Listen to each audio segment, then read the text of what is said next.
¿Cómo están? Gusto de saludarles. Esto es Escenario Social, en su edición de enero de este año 2021, desde Polar Comunicaciones. Saludo cordialmente, como siempre, a nuestros auditores, evidentemente, a Cristóbal Rato, que está detrás de los controles y que hace posible que nosotros salgamos al aire. Y bueno, a esta dupla permanente que conforma este equipo de trabajo de Escenario Social. Cristian García y Alfredo Fonseca Mijovilovich. ¿Cómo están, muchachos? Hola, muy bien, gusto de saludarlo, gusto de saludarte a ti, Manolo, a Alfredo también, que ahí hay interesantes aportes más doctrinarios, filosóficos, a Cristóbal también, que claro que nos acompaña y nos dirige y nos controla también para que no nos extengamos más de la cuenta. Y por supuesto al público que nos sigue, que se da la molestia, ¿cierto?, de ver este programa y además que soporta todo el rato del programa, porque además de repente nos ponemos tediosos con algunos temas más complejos. Sí, bueno, hola, voy a partir saludando a Cristóbal, que es el que verdaderamente hace posible este programa. Que no aparece ahí pero Cristóbal Rato, un saludo para ti, Cristóbal. Manuel, Cristian, queridos amigos, y saludar también a nuestra audiencia, y en particular a algunas personas, a la señora Sonia, a la señora Juana del barrio Sur, que vive cercana o aledaña a la población archipiélago de Chiloé, que hoy día justamente me abordó en una conversación y dijo que veía nuestros programas, y particularmente una promesa que le hice esta semana a un caballero que me paró en la calle, al frente de un banco. No voy a nombrar no voy a nombrar el banco para no hacerle propaganda a la institución financiera, pero sí al señor que fue tremendamente amable y dadivoso hacia nosotros, digamos, y con nuestro programa, fiel seguidor, don Justo Vargas. Así que, don Justo Vargas, un gran saludo para usted, un abrazo y gracias por sus palabras. Me dijo: no siempre estoy de acuerdo con lo que ustedes dicen, pero me encanta ver el programa porque siento que aprendo. Bueno, humildemente, si estamos contribuyendo en algo, bienvenido sea. Así que saludos. Así es, saludos cordiales a la gente que se toma el tiempo de oírnos, ¿cierto? A través de este medio y a través de todas las plataformas de Polar Comunicaciones. Muchachos, siempre en el primer y en el segundo bloque hacemos este proceso de contextualización, ¿cierto? Para generar el hilo conductor de lo que va a ser nuestra conversación, nuestro diálogo, nuestro programa fundamentalmente de análisis, ¿ya? Y tratamos de hacer un esfuerzo para que desde lo académico entonces hagamos la bajada, ¿cierto?, en los temas para que nuestra comunidad, ¿cierto?, se sienta mucho más cercana con algunos conceptos y algunas cosas que son propias de lo que está ocurriendo hoy en día en nuestro país. Vamos al bloque del nivel nacional entonces, como siempre lo hacemos. Se inició entonces, muchachos, la carrera de los constituyentes. Ya están inscritos aquellas personas que tomaron la decisión, ¿cierto?, ya sea en forma independiente o a través, o siguiendo, ¿cierto?, a un colectivo determinado, partido político, ¿cierto?, para hacerse parte de este proceso tremendamente relevante, histórico para el desarrollo de nuestro país. Y como bien dije, entonces ya se generaron las inscripciones de las candidaturas. Entonces, les voy a dejar con un hilo conductor que tiene que ver con un concepto, muchachos, a propósito de todo lo que se ha dicho en distintos medios, ¿cierto? Y lo que han señalado algunos analistas. Y un concepto que me quedó de la conversación que tuvimos preparando el programa, Cristian, que tiene que ver con este probablemente error de arquitectura, ¿cierto?, o de ingeniería política a propósito de cómo se generaron los espacios para fundamentalmente los independientes. Entonces quisiera concentrarme ahí, muchachos, y quisiera invitarlos entonces a la conversación y al análisis respecto de ese tema. Como siempre, nuevamente un abrazo cordial a ambos y a la gente que nos escucha. Cristian. Sí, mira, claro, uno pudiese hablar efectivamente de un error de arquitectura, de diseño en los partidos, pero básicamente tiene que ver con un poco con el egoísmo de los partidos políticos también, porque no nos olvidemos que este proceso constituyente, y me voy a referir solo a ese, porque también hay otras elecciones en el mismo contexto, pero particularmente en este proceso constituyente, no nos olvidemos que la idea de cambio de la Constitución vino de la protesta social, ¿cierto?, de la movilización, y que fue la forma como el aparato político tuvo de encauzar toda esta efervescencia social. La trató de encauzar, la trató de institucionalizar, ¿cierto?, la trató de dar alguna forma, alguna solución de salida, y esa fórmula fue el plebiscito para una nueva constitución, ¿cierto?, o el rechazo, ¿cierto?, y paralelamente a ello, si ganaba la fórmula del apruebo, ¿cierto?, habían dos fórmulas, ¿cierto?, y independiente de las dos fórmulas, claramente iban a tener que inscribirse candidatos a este proceso constituyente. Bueno, la fórmula que ganó finalmente fue la convención, ¿cierto?, constituyente, que es bien parecido a una asamblea constituyente, pero los partidos se equivocaron o fueron un poco egoístas, por así decirlo, quizás demasiado protagonistas, en el sentido de que no fueron capaces de incorporar a los movimientos sociales a sus filas para llevar candidatos que representasen ese sentir social. También hay una falta de visión,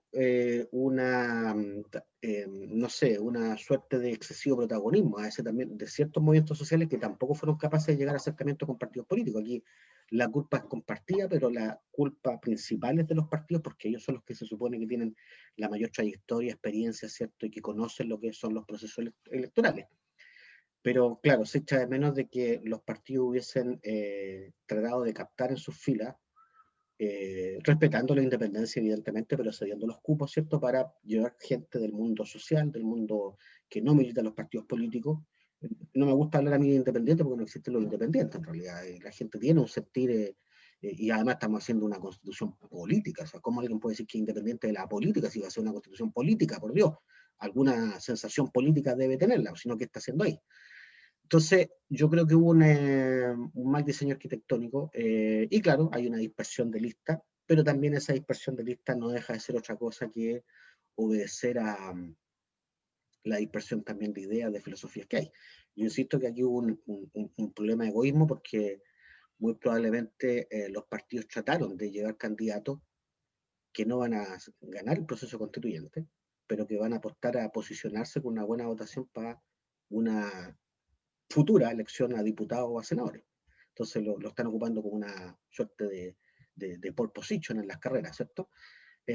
Entonces yo creo que hay un mal diseño arquitectónico bastante egoísta de los partidos políticos, que le faltó altura de mira y le faltó ser más generoso para tratar de captar ese mundo social, que además es el mundo que impulsó todo este cambio de la Constitución. Sí, mira, Cristian, a propósito de lo que tú señalas, es interesante porque nuevamente, recuerdas que en el programa pasado hablábamos en función de las renuncias de los ministros de Estado, de la vitrina, ¿recuerdas? Bueno, está ocurriendo básicamente, o puede terminar ocurriendo básicamente lo mismo, con los constituyentes que efectivamente entonces no puedan acceder al proceso, pero sí van a entonces generar o van a acumular una cantidad de votos que probablemente les va a permitir entonces acceder a cualquier otra elección de estas que vienen en camino y que probablemente en el programa hablaremos más adelante en la medida que estas se vayan sucediendo. No deja de ser egoísta tampoco eso. Pero Alfredo, mira, este es un camino tremendamente difícil para los independientes. Sortear las vallas que quedaron establecidas a propósito de cómo se generó el proceso desde los partidos políticos en el acuerdo, ya es una valla importante. Entonces, no sé al respecto, ¿cuál es tu opinión, amigo?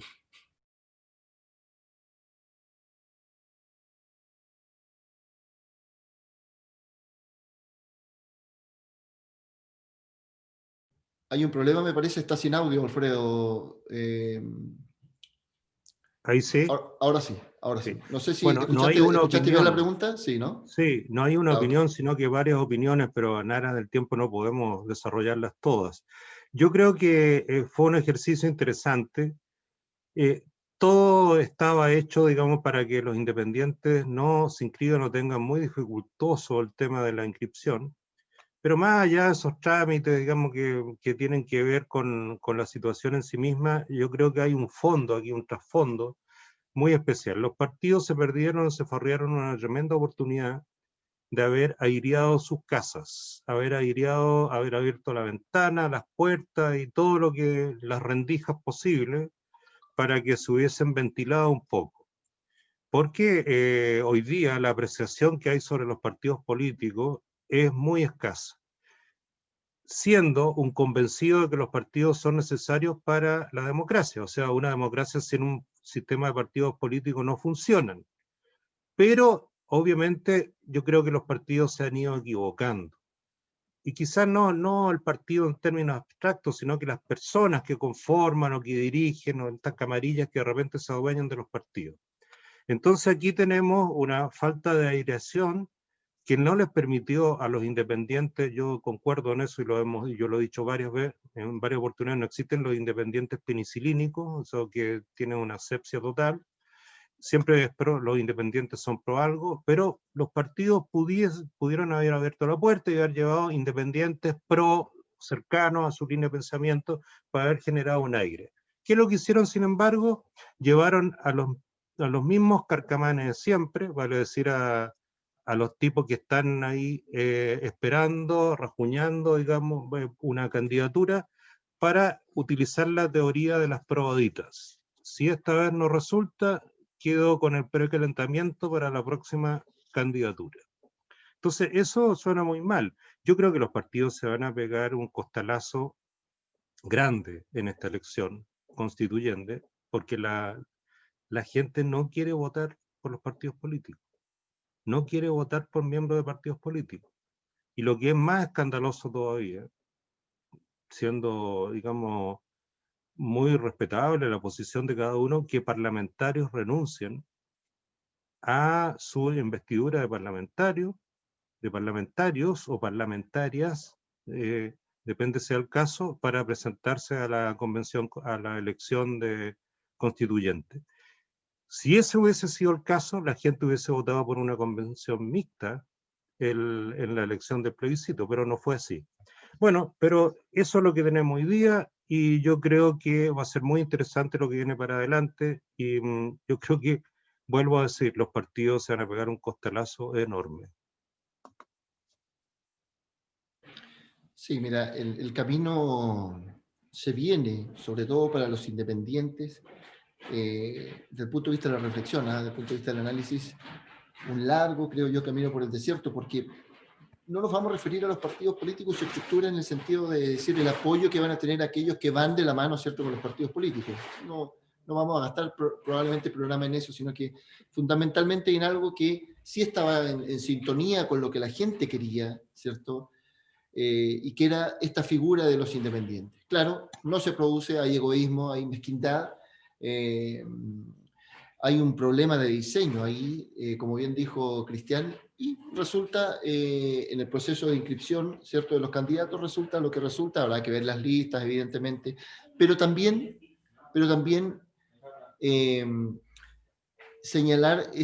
también es importante señalar que todos tuvieron apenas 3 semanas para preparar estos procesos. Entonces, con 3 semanas, ¿qué independiente puede levantar un buen proceso? El esfuerzo que se ha hecho, sobre todo desde los independientes, es tremendo. ¿Eh?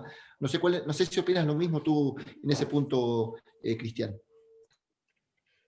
Claro, por eso yo señalo de que aquí la culpa mayor es de los partidos, porque ellos están acostumbrados, tienen una estructura para armar todas estas cuestiones electorales, y por lo mismo, sabiendo el resultado anticipadamente desde antes, de haberse estado haciendo conversaciones, sondeos, y ser generoso para poder incorporar en sus filas gente del mundo que no es propio del partido, pero que sin duda tiene ideas un poco afines a lo que el partido pregona, ¿cierto?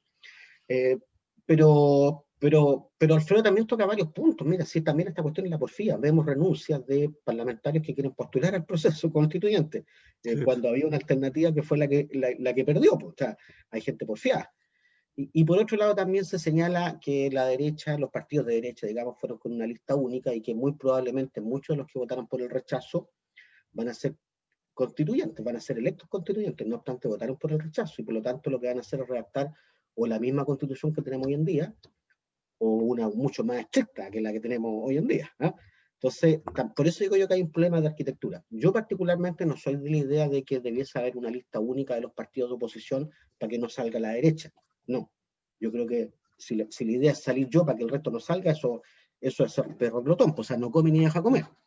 Aquí la cuestión es tener debate de ideas, pero el problema de ese debate de ideas, claro, es que ese debate de ideas tiene que también ser sincero. Y hay también una falta de sinceridad en el mundo de la derecha porque en el fondo jugó a dos bandas. Había gente que estaba por el apruebo y gente que estaba por el rechazo y ambos compartiendo el mismo gabinete. Y lo curioso es que es un plebiscito impulsado por el gobierno de Piñera, es decir, es una medida presidencial. Entonces, que no hubiese estado por el rechazo debe haber salido del gabinete, en mi opinión. Contrario a lo que decían otros personeros de derecha que debiesen salir del gabinete los que estaban por el apruebo. ¿Ya? Porque en realidad el plebiscito lo impulsó el presidente Piñera, digámoslo, pues es parte de su programa de gobierno. Si el presidente Piñera va a pasar la historia como el presidente que cambió la constitución política de Pinochet. Sí, ese dato no deja de ser menor. Fíjate, Alfredo, solamente para un poco complementar lo que dice Cristian a propósito de esto de los partidos, ¿cierto?, de centro izquierda o de izquierda y los partidos de derecha. Se juegan en el fondo dos papeles que según algunos analistas son permanentes historiográficamente en los partidos. Uno tiene que ver con la épica del resultado, ¿cierto? Donde la derecha normalmente se reúne, ¿cierto? Y logra avanzar en función del resultado. Y otra vez tiene que ver con la épica del testimonio, que está asociada al tema valórico, al tema ético, al tema cultural, de formación y bien de fondo de los partidos que son de centro izquierda o de izquierda, fundamentalmente. Y ahí es donde cuesta mucho probablemente generar un acuerdo para un resultado. Amén, ¿cierto? O ergo de que efectivamente existen muchas o varias corrientes por lo menos al interior de la centroizquierda, y eso es positivo, como bien dice Cristian en su análisis. No sé cuál es tu análisis en o tu reflexión en este punto, Alfredo. Sí, mira, lo que pasa es que en Chile todavía nos falta por recorrer un camino democrático, porque una vez superada la dictadura el año 88 con el plebiscito de ese año, y posteriormente el advenimiento de la democracia el año 90, se generó en Chile una suerte de dos bloques, ¿no? Un bloque de centro izquierda y un bloque de derecha. Y eso, cuán menos, cuán más, se ha mantenido hasta la fecha. Apareció un actor, digamos, que es más radicalizado dentro del sector de la izquierda, que podría estar representado por el Frente Amplio, el Partido Comunista, etc. Entonces, pero no podemos hablar de tres bloques. Podemos hablar de quizás tres posiciones, digamos, porque cuando se discute alguna cosa como este acuerdo constitucional, pero seguimos teniendo una política media fragmentada. Y en las democracias maduras se da el caso que los pactos políticos son dinámicos y movibles. Y por eso que tú ves en Bélgica, en Alemania, en Holanda, de repente, por ejemplo, no sé, voy a citar un ejemplo, el Partido Socialista o el Partido Cristiano alemán, en alianza con los liberales o con los verdes, digamos, para conformar una determinada posición de gobierno. Aquí estamos, y quizás porque todavía no hemos hecho, yo creo, una cierta catarsis sobre temas que nos separan profundamente, como entre otros el tema de los derechos humanos, entre otros la concepción que hay sobre el gobierno militar o dictadura, como el nombre que quieran ponerle, etc. Entonces no hemos hecho una catarsis profunda que permita que esos pactos políticos sean dinámicos y vayan cambiando. Entonces aquí tenemos el pacto clásico. Quizás un tiempo más adelante vamos a ver que muchas fuerzas de centro izquierda o de centro a lo mejor van a estar aliados con algunos partidos de centro derecha, pero eso en este momento no se está dando. Entonces falta un poco más de profundización y madurez en la democracia chilena. Y obviamente los extremos siempre van a quedar aislados, porque las posiciones extremas son siempre minoritarias.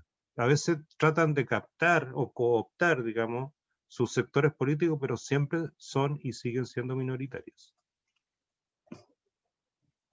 Bien, hasta ahí probablemente lo que tiene que ver con el análisis, ¿cierto?, de lo que ha sido esta inscripción de constituyentes para el proceso constitucional. ¿Ah?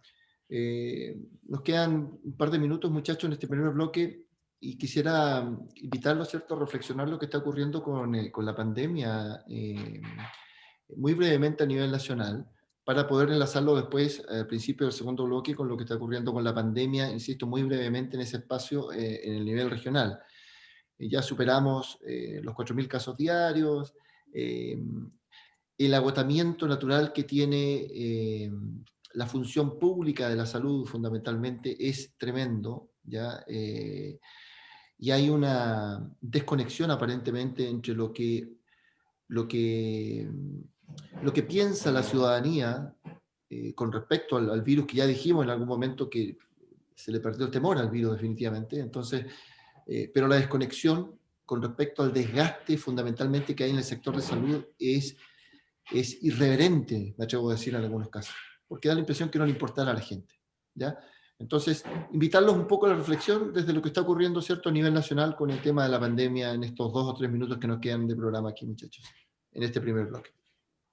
Sí, mira, de hecho uno cuando ha escuchado declaraciones de los dirigentes del sector salud, dicen que el temor que ellos tienen no es a contagiarse, sino que a ser agredidos por el público. Claro, los usuarios de los servicios de salud hoy día están agresivos, ¿cierto? Quieren soluciones inmediatas, no comprenden, creen que si se enferman los tienen que sanar, o sea, exigen la sanación, pero también faltan medidas de autocuidado. Entonces, el sistema de salud está, claro, evidentemente tensionado y se le ha cargado la mata desde un año. Entonces están evidentemente colapsados, agotados, además con toda esta falta de seguridad, esta agresividad del público, naturalmente que la cosa nos ama mucho. Y parece ser también que ante tanta disparate que el gobierno se manda y la misma forma de comportarnos de la que somos los chilenos tan al lote de repente, claro, ahora salió la vacuna y todos piensan que con la vacuna la cosa se soluciona, pero no es tan así. Y la vacuna no va a llegar para todo inmediatamente. Entonces hay cuestiones que llamar a la reflexión y por otro lado la presión económica permanente por pagar las cuentas, por tener cosas, ¿ah?, y por consumir está llegando a lo que decir, hay que tener un año de austeridad y la actividad económica tendrá que bajar nomás y punto, pero hay que cuidar la salud. Después nos recuperaremos. Pero mientras tanto, claro, hay que colocar ayuda para la gente que deba mantener cierto alimentación, cierto consumo básico, cosas por el estilo, pero eso se arregla con varias otras fórmulas, que no necesariamente obligando a todo el mundo a salir a trabajar y a reactivar la economía. No es posible hacer las dos cosas a la vez. Sí, algo hemos dicho con respecto a la actividad económica. La banca está implacable, ¿ya? Eso lo hemos conversado también. Y Alfredo, con esto te cedo la palabra a ti, fíjate, la vacuna, como bien dice Cristian, no va a generar un efecto instantáneo. O sea, de aquí a fines de este año 2021 probablemente esté inoculada la totalidad de la población, o por lo menos los 15 millones de personas que se quieren, que se pretende vacunar, ¿cierto?, en esta gestión que está haciendo el gobierno. Pero hay que esperar después el resultado del efecto que tiene la vacuna, y ahí son por lo menos 6 meses más para que efectivamente entonces esto tenga algún efecto real, ¿cierto?, en nuestra población. Entonces la reactivación, Alfredo, y con esto te cedo la palabra a ti, la reactivación desde el punto de vista de lo económico, tal como dijeron algunos analistas cuando empezó el proceso de la pandemia, va a generarse, yo creo que a partir del segundo semestre del año que viene, recién. Entonces, es un proceso largo en el que estamos inmersos. La crisis es extensa y es profunda. Eso también lo dijimos en algún programa, Alfredo. Sí, mira, lo que pasa es que las cifras, si tú las analizas a fondo, digamos, cifras que son más robustas, la verdad te plantea de que la situación en Chile en términos del manejo de la pandemia, aquí mismo en la región, son cifras que si bien tienen una leve tendencia a la baja algunos días, se mantiene en un cierto statu quo de gente que contra el virus, etc. Entonces el tema de esta vieja dicotomía entre la actividad económica y la pandemia, es cierto, hay gente que está desesperada y necesita el trabajo, pero también hay cuestiones erráticas, digamos. Cuestiones erráticas, independientemente de aquí la responsabilidad es individual, personal, familiar, todo el mundo tiene que cuidarse, eso también lo hemos dicho. Pero también hay cuestiones erráticas como la del ministro de Economía que prohíbe la venta de electrodomésticos en los supermercados, no sé, bueno, puede ser, no sé, pero la verdad las cosas, si uno empieza a profundizar más allá los temas y más en el fondo, eso lo único que hace es profundizar mucho más la falta de accesibilidad de algunas personas para comprar, voy a poner un ejemplo ridículo, la batidora, la aspiradora, etcétera, que le va a salir más cara. Como si la gente anduviese comprando todos los días batidora, aspiradora y otros menesteres electrodomésticos, ¿no? Otros artefactos. La verdad las cosas que eso va a salir mucho más caro hoy día, entonces yo no sé cuál es el impulso, y si no, con esto estamos emparejando la cancha de la economía de las empresas grandes versus las pymes o las empresas pequeñas. Eso no tiene ninguna relación. Yo he tratado de investigarla y he analizado otros ejemplos que se dan fuera del país, muy similares a esto, y la verdad que no tiene ningún sentido. Ningún sentido. Entonces, lo que vamos a hacer aquí es encarecer más el costo de ciertas cosas útiles para el hogar, para ciertas personas, y vamos a incrementar el comercio electrónico, que el comercio electrónico obviamente tiene en este particular caso un costo más elevado porque hay que incluir los costos de despacho, logística, etcétera, etcétera, etcétera. Entonces, seguimos dando esas señales. Y por otra parte, seguimos dando señales como si el turismo, yo solidarizo profundamente con la gente del turismo, como si el turismo tuviese alguna posibilidad de reactivarse en esta temporada. La verdad que no va a tener ninguna posibilidad de reactivarse, porque los turistas no están viniendo. No sé, quizá algunos señores de Santiago vendrán al Paine y vendrán a algunos hoteles en particular, como me han dicho que algunos hoteles tienen cierta ocupabilidad, qué sé yo, pero muy escasa. Me comentaba una persona que en un hotel del Paine había una persona. Entonces, la verdad las cosas que la reactivación no se va a producir en Magallanes, en esta temporada a lo menos. Entonces ahí tenemos que acostumbrarnos, como decía Cristian, a un sistema más austero, a un sistema de espera, porque la salud está primero, si no tenemos salud no vamos a tener nada, y obviamente aquí también a seguir insistiendo en un paquete de medidas que signifique ablandar las condiciones. Y eso hay que exigírselo a la banca, no rogárselo ni pedírselo por favor. Aquí tienen que haber leyes más perentorias. Por ejemplo, las leyes de postergación de los créditos hipotecarios, no ha pasado absolutamente nada en Magallanes. Me lo han dicho muchísimas personas. Absolutamente nada. La ley de postergación de los créditos hipotecarios. Entonces, ¿qué estamos esperando? Le estamos rogando, digamos, que algún día, digamos, el señor del banco que está sentado, no sé, no puede estar en Vitacura, en Barrenechea, no sé en qué otra comuna más, diga, sí, bueno, algo vamos a hacer. No, eso no va a suceder. Aquí el Poder Ejecutivo tiene que tomar medidas. Ni siquiera están obedeciendo la ley para postergar a los créditos hipotecarios. O sea, ese es el país que tenemos hoy día. O sea, la ley no se obedece, la ley no se utiliza, la ley no se exige. Entonces ahí tenemos un tema mayor, digamos, más allá de que estas cosas chicas, y qué sé yo, que no compren batidora, o no compren artefactos, o no compren electrodomésticos. Bien, exactamente así es, Alfredo. Fíjate que solamente quería complementar lo que acabas de decir, porque en algún programa tratábamos el tema este de la solución que se iba a generar para los créditos hipotecarios, pero originalmente el proyecto entiendo que incluía los créditos de consumo, pero el requisito era estar al día. Mi pregunta, insisto, desde el sentido común.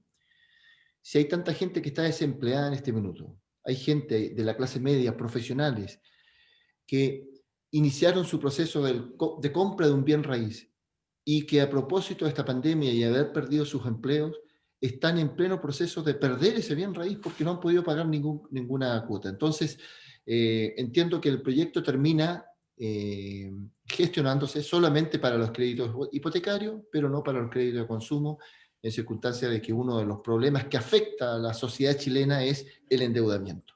Bueno, con esta frase terminamos este primer bloque, muchachos.